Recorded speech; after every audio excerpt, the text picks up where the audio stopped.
So today, in something a bit different, I'm in the Audi RSQ3. Now this is a 2015 model. Today I didn't rent this car. We're actually test driving this car to look at buying it. So I've driven the 2017 model of this before. I didn't mind it. I still think that these cars look very understated. So just hopped in this now. So it doesn't have the virtual cockpit which the newer RSQ3 has. It's just got the dials up there. The pop-up dashboard here, console here, is a bit different to the newer version. It's a bit fatter here. The other one, I don't think you can, it comes up and down rather than flipping, where this one looks like it flips here. Very basic around the console area here. So not too much to sort of comment around there. You've got your start stop button here. You've obviously got all your controls, but it looks fairly basic and sort of nothing really to talk about. You've got your electric handbrake here. You've got your auto hold here. Taking it back to the steering wheel here, you've got your flappy paddle gear shifts here, and then you've obviously got your controls for the volume and also changing the radio station here as well. You've got the flat bottom steering wheels, which I really like on these Audis, the sports Audis. You've obviously got all your electric seats that you can't see down here, things like that. This one's got the Bose sound system in it. Here it's got the automatic mirrors that when you close the car, the mirrors will fold for you. Here, we've got this one in particular, has got the nice panoramic roof there. So I think it's a nice touch, and definitely if I was to purchase one of these Audis, I'd be looking at getting one with a panoramic roof here. What we'll do is I'll shortly take you around the car so you can see outside of the car. So I'm just going to take you around the Audi RSQ3 here. So you can see the nice brakes on there. So that's got the brakes with the different shape, the swirl in it there. And then it's just got the standard brakes down the back there. I'm just having a look at the back here. So we can see it's just got the single exhaust outlet there, which I think is a bit plain. I'd like to see the dual exhaust there on it. It just looks a bit plain to me. So we just avoid the tree here.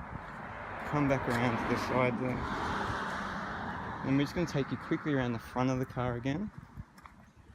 And just have a look at that nice sexy front RS grille there. I think it just really is a good touch on the front of that car. So I'm just going to now take you around the inside of the car quickly. So you can see it's got the nice patterned seats there. You can see the speedo there, the steering wheel.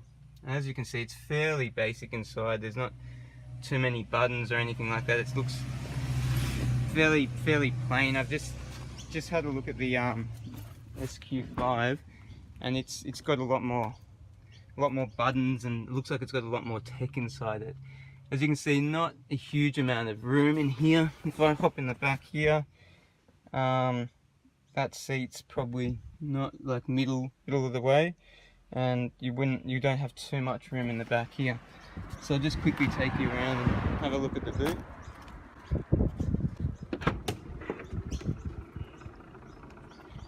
So not a huge amount of room in there, but not bad. And then you've got the automatic closing of the boot as well. Alright, well that's the Audi RSQ3. Back in the Audi here.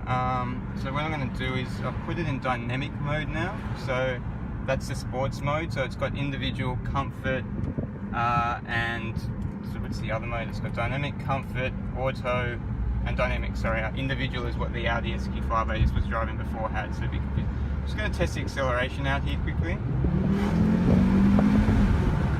Yeah, it's not bad. Like I'm obviously in urban streets, so I just don't want to go breaking any laws or anything like that.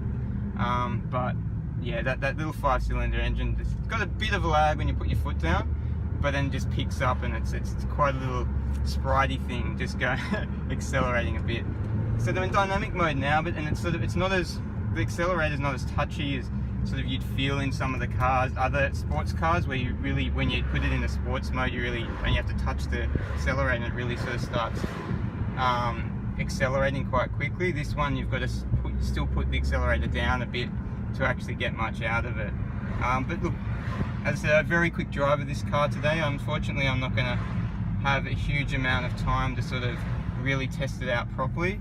But not, like I said, it feels like a nice small car, very agile, and definitely you know, a nice car to drive. As I said, maybe a bit basic there, but you know, we'll see what happens. A few decisions to make whether we go ahead and actually purchase this car.